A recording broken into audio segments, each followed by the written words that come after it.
dayanıqlı investisiyalar nədir? Dayanıqlı iqtisadiyyata töhfə verən və uzun müddətli gəlirliliyi təmin edən, həmçinin pozitiv sosial təsirə malik investisiyalardır. Yəni başqa sözlə desək, ətraf mühit, sosial və idarəetmə sahəsindəki problemlərlə savaşan şirkətlərə edilən yatırımlardır.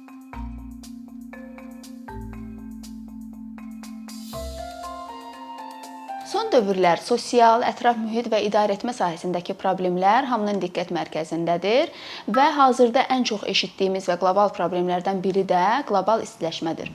Deməli, qlobal istiləşmə bildiyimiz kimi hava atmosferə buraxılan istixana qazlarının, karbon qazlarının nəticəsində baş verir və bunun miqdarı artıq rekord həddədir. Və 2015-ci ildə əldə edilmiş Paris sazişinə əsasən temperatur 2 dərəcə Selsi, ən yaxşı halda isə 1,5 dərəcə Selsidən aşağı tutulmalıdır. Lakin bu karbon emissiyasının bu sürətində heç bir tədbirlər görülməsə, sürəti azalmasa, 2100-cü ilə kimi temperatur 3 dərəcə Selsi arta bilər ki, bu da ekosistemə qarşı alına bilməyəcək zərərlər vura bilər.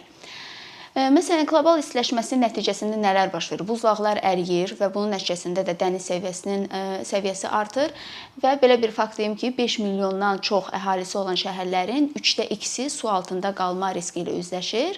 Və bildiyimiz New York, Abu Dhabi, Osaka, Rio de Janeiro və s. kimi şəhərlər bizim yaşadığımız dövrdə su altında qala bilər ki, bu da milyonlarla insanın yaşayış yerindən didərgin sala bilər. Bundan əlavə fəlakətlərin get-gedə sayı artmaqdadır və 90% fəlakətlərin səbəbi məhz iqlim dəyişikliyidir və bu da hər il dünya iqtisadiyyatına 520 milyard dollar dəyərində ziyan vurmuş olur. Digər tərəfdən tullantılardan danışaq. Milyonlarla ton tullantılar atılır və atılan tullantılar kimyəvi maddələrlə torpağı zəhərləyir və bu da son nəticədə bizim qidamıza daxil olur. Okeana hər il 13 milyon tondan artıq tullantı buraxılır və belə getsə 2050-ci ildə okeanda balıqdan daha çox plastika rast gəlmək mümkün olacaq. Sonra meşələr sürətli şəkildə qırılır və belə deyək 15 il ərzində biz təxminən Cənubi Afrika ərazisi boyda bir meşəni itirmişik. Və bütün bu ətraf mühitlə bağlı olan problemlərdir, məsələnin bir tərəfidir. Digər tərəfdən sosial problemlər də gündəmdədir. Məsələn, gender qeyri-bərabərliyidir, uşaqların işçi qüvvəsi kimi istismar olunmağıdır və s. Gender qeyri-bərabərliyindən belə bir maraqlı fakt sizə göstərim. Deməli, 2020-ci ildə eyni iş üzrə qadınlar kişilərin qazancının yalnız 84%-ni qazanmışdır. 2020-ci ilin statistikasına əsasən 5-17 yaş arası 160 milyon uşaq əmək prosesinə cəlb olunmuşdur ki, bu da onların fiziki və mental sağlamlığına ziyan vurur, onların sosial inkişafdan geri qalmasına töhfə vermiş olur. Bu rəqəmin təxminən yarısı, 79 milyon uşaq isə riskli işlərdə çalışdırılır. Məsələn, buna misal kimi gətirim ki, tikintidə ağır yüklər daşınmasında uşaqlardan istifadə olunur. İdarəetmə sahəsində ki, boşluqlar, zəif idarəetmə nələrə səbəb ola bilər? Bunu biz də şahidi olmuşuq özümüz. Məsələn, Volkswagen-in emissiya testində belə deyək, hiləsinin üzə çıxması və Facebook'un datadan düzgün istifadə etməməsi, məxfiliyin qorunmaması bu şirkətə böyük ziyanlar vurmuşdu. Həm maddi, həm də ki, reputasiya baxımından. Bütün bu problemlərin həlli yolunda müxtəlif dünya ölkələri və iri təşkilatlar addımlar atmışdır və müxtəlif proqramlar başlatmışdır və BMT də son 30 ildə bu sahədə, dayanıqlıq sahəsində gördüyü işləri danılmazdır və o bir çox proqramların başladılmasında təşəbbüskar rolunu oynamışdır. Məsələn, 2000-ci ildə United Nations Global Compact proqramı başladılmışdır ki, onun 8000-ə yaxın korporativ işçisi insan haqları, ətraf mühit, antikorrupsiya sahəsində 10 prinsipi müəyyənləşdirmişdir və onlara əməl olunması üçün imza atmışdılar. Sonra BMT-nin dayanıqlı inkişaf məqsədləri, bu da yenə də sülh və ədalətsizlik, ətraf mühitə dəyən ziyanlar, gender qeyri-bərabərliyi sahəsində 17 məqsədlər müəyyənləşdirilmişdir və bu BMT-nin üzvləri 2030-cu ilə kimi bütün bu məqsədlərə nail olunmasını özlərinə hədəf kimi qoymuşdular. Digər məsələn maraqlı bir fakt, 2021-ci ildə Avropa Birliyi dayanıqlı maliyyə tənzimləməsi mart ayından qüvvəyə minmişdir ki, bu da bütün şirkətlərə bu qeyd etdiyimiz sahələrdə mənfi təsirə malik amillərin açıqlanması tələbini qoymuşdur. Yəni bütün şirkətlər bu amilləri cəmiyyətə açıq şəkildə məruz etməlidirlər. Bütün bu problemlər əlbəttə ki, maliyyə sektorundan da yan keçməmişdir və bu sahədəki problemlərin həlli yolunda atılan addımlar investisiyalarda da öz əksini tapmışdır. Bu investisiyalara yanaşma müxtəlifdir. Yəni müxtəlif növləri var. Yalnız mən bir ikisini qeyd edəcəm və hər bir bu investisiya növü spesifik sahə üzrə edilən yatırımlardır, belə deyək. Məsələn, birinci dayanıqlı investisiyalar nədir? Dayanıqlı iqtisadiyyata töhfə verən və uzun müddətli gəlirliliyi təmin edən, həmçinin pozitiv sosial təsirə malik investisiyalardır. Yəni başqa sözlə desək, ətraf mühit, sosial və idarəetmə sahəsindəki problemlərlə savaşan şirkətlərə edilən yatırımlardır. Və məsələn 2021-ci ildə bu dayanıqlı investisiyaların miqdarı 35,3 trilyon dollara qədər gəlib çıxmışdı ki, bu da son 2 ildə 15% artım deməkdir. Sonra yaşıl investisiyalar var. Bu məsələn məhz təbii resursların qorunub saxlanması üçün edilən investisiyalardır. Bura məsələn misal göstərmək olar, tullantıların düzgün çirkləndirmənin düzgün idarə edilməsidir, təkrar emaldır, enerjidən səmərəli şəkildə istifadə edilməsidir və s. kimi sahələrdə olunan investisiyalardır. Sonra sosial investisiyalar var ki, bu məhz sosial sahədə olan problemlərin həlli yolunda qoyulan kapitaldır və buna da aid eləmək olar bəsit telekommunikasiyaya, enerjiyə və yaxud da tibbi xidmətlərə olan çıxışın təmin edilməsi üçün olunan investisiyalar. Və sonda etik investisiyalardan da danışmaq istəyirəm. Bu artıq investorların mənəvi cəhətdən qəbul etməyəcəyi xidmət və yaxud da məhsul istehsal edən şirkətlərə edilən investisiyalardan imtina etməsidir. Məsələn, buna az çoxluq olaraq deyək, xristian investorlar, onlar kök hüceyrələrin tədqiqatı, silah-sursat istehsal edən şirkətlərə investisiya etməkdən yayınır. Və yaxud da şəriət investorları faiz verən, spirtli içkilərdən gəlir əldə edən və yaxud da donuzla əlaqəli biznesdə fəaliyyət göstərən şirkətlərə investisiya etmir. Və bu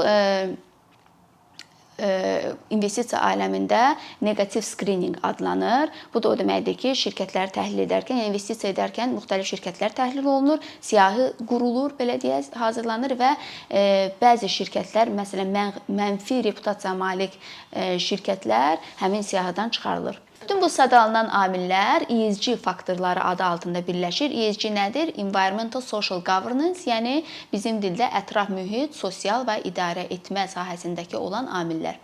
Və əlbəttə ki, bu amilləri, yəni ESG faktorlarını nəzərə alan investisiyalar isə ESG investisiyaları adlanır və yaxud da daha geniş şəkildə məsuliyyətli investisiyalar da deyilir. Bir çox investorlar bu ESG investisiyalarına qeyri-ciddi yanaşır. Bunun da səbəbi odur ki, bu ESG faktorlarını nəzərə alan investisiyaların gəlirliliyə təsirinin olmaması fərziyyəsinə inanmalarıdır. Lakin son dövrlərdə nüfuzlu təşkilatlar tərəfindən, şirkətlər tərəfindən aparılan araşdırmalar göstərir ki, bu ESG faktorları maddidir, yəni gəlirliliyə müsbət təsir göstərir. Yəni bu ESG faktorlarını investisiyalarda nəzərə almaq investorların sosial məsuliyyət əlavə həmçinin onların biznes maraqlarında olmalıdır. Gəlin baxaq bu ESG riskləri şirkətlərə nə kimi təsirlər göstərir. Məsələn, iqlim dəyişikliyi nəticəsində rütubət aşağı düşüb, küləklər güclənib və bu da yanğınların daha geniş yayılmasına gətirib çıxarıb. Məsələn, Pacific Gas and Electric şirkəti var. O 3 il ərzində 1500 yanğına səbəb olmuşdu. Bu da onun iflasa uğraması ilə üz-üzə qoymuşdu həmin şirkəti və həmin yanğınlar nəticəsində 85 insan ölümü olmuşdur və 180 minə yaxın insan da yaşayış yerindən didərgin düşmüşdür. Digər maraqlı fakt, Coca-Cola məsələn su çatışmazlığı ucbatından Hindistandakı filialını bağlamaq məcburiyyətində qalmışdır.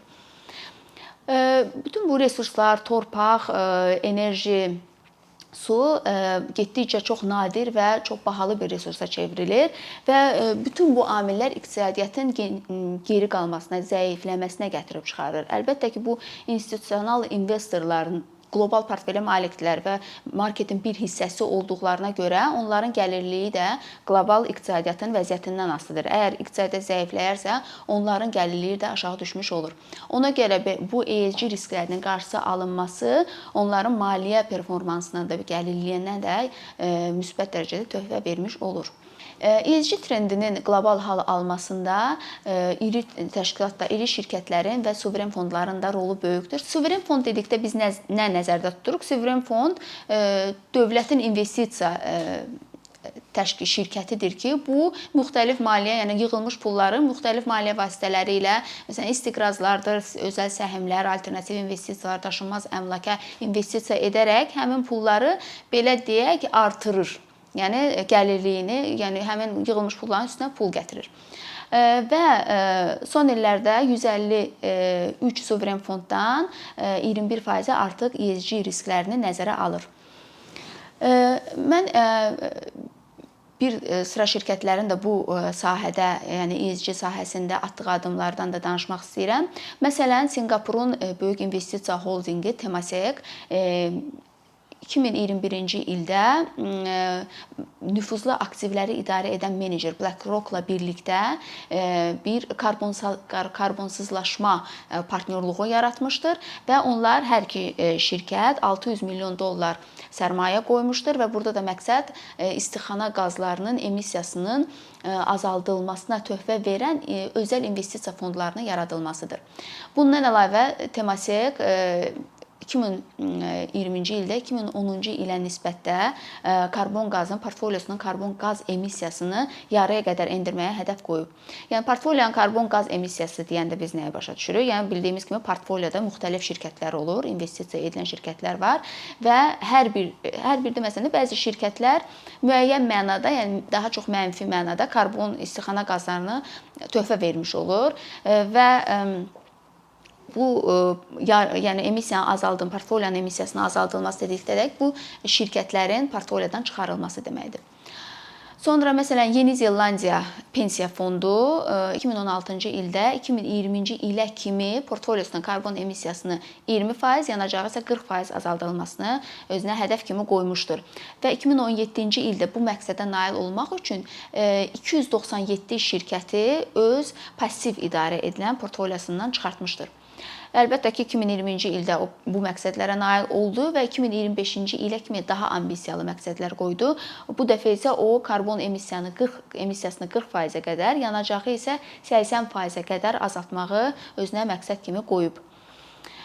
Və məsələn sonra Norveç, yəni dünyanın ən böyük suveren fondu olan Norveç suveren fondu isə 2021-ci ildə 9 bu ESG risklərini nəzərə alaraq 9 şirkətə investisiya etməkdən imtina etmişdi və növbəti 14 ay ərzində $11,4 trilyon təbii sərvətlərə investisiya etməyi planlayır. Sonda isə çıxışımın əvvəlinə qayıtmaq istəyirəm ki, bütün bu danışdığımız ətraf mühit, sosial və idarə etmə sahəsindəki problemlərə həlli yolunda müxtəlif addımlar atılır, lakin bu addımlar kifayət deyil və bu dünyada kapitalın cəmləşdiyi iri investisiya şirkətləri bu problemlərin həlli yolunda resurslarını səfərbər edə bilər və bunu səmərəli, düzgün şəkildə istiqamətləndirə bilər. ESG investisiyalarını prioritetləşdirilməsi də bu problemlərin həlli yolunda mühüm rol oynaya bilər.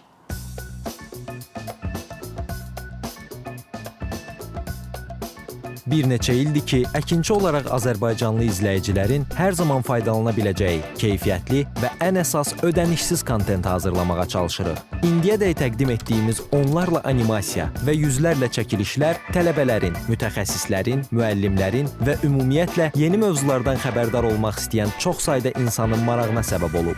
Bu illər ərzində hazırladığımız videolar təhsil, texnologiya, ictimai fəallıq, iqtisadiyyat, gender bərabərliyi, ətraf mühit, istifadə azadlığı, hüquq, demokratik inkişaf, mədəniyyət və digər mövzuları əhatə edib. Məqsədimiz çoxlu baxış gətirən deyil, çoxlu fayda gətirən videolar hazırlamaqdır. Amma bu, düşündüyümüz qədər asan deyilmiş. Gördüyümüz iş kifayət qədər resurs, əmək və təbii ki, davamlılıq tələb edir. Bu səbəbdən Patreon platformasından istifadəyə başladıq. Əkinçinin Patreon hesabının populyarlaşmasına çox böyük ümidlərimiz və gözləntilərimiz var. Bəziləriniz Patreon haqqında ilk dəfə eşidirsiniz. Əslində, çox sadə izahı olan bir platformadır. Təsəvvür edin ki, siz rəssam və ya musiqiçisiniz. Sosial şəbəkələrdə sizi izləyən, işinizi bəyənən çox sayda insan var. Patreon platforması sizə imkan verir ki, izləyicilərinizin könüllü aylıq ödənişləri sayəsində işinizi davam etdirəsiniz. Sərgi, konsert zallarından asılı qalmayasınız. Amma bu, təkcə rəssam və musiqiçilərə aid deyil. Məsələn, əkinçiyə bənzər fəaliyyətlə məşğul olan bəzi layihələrin 10 minlərlə patronu var. Biz də düşündük ki, nə üçün əkinçinin Patreon hesabı olmasın? Sizin dəstəyiniz sayəsində biz daha çox və daha keyfiyyətli kontent yaratmağa davam edə biləcəyik. Amma bu dəstək yalnız maddi dəstək deyil. Dəstəkçilərimizin sayının artması gördüyümüz işlərin faydalı olduğuna dair əminlik verir. Patreon platformasından istifadə çox sadədir. Hesabınızı açırsınız, sizə uyğun dəstək növünü seçirsiniz və Patreon özü hər ayın ilk günü kartınızdan seçdiyiniz dəstək növünə uyğun ödəniş tutur. Bu qədər. Sonda onu demək istəyirik ki, dəstəkçilərin sırasına qoşulmaq istəyən, amma məhdud imkana görə bunu edə bilməyənlər narahat olmasın. Daha öncə dediyimiz kimi, bizim əsas məqsədimiz daha çox insanın hər zaman faydalana biləcəyi keyfiyyətli və ödənişsiz kontentin yaradılmasıdır. Bunun üçün mütləq patronumuz olmalısınız deyə məcburiyyət yoxdur. Amma imkanınız patron olmağa çatırsa və bizim işimizi bəyənirsinizsə, patronlarımızın sırasına qoşulmağınız bizim üçün çox önəmlidir.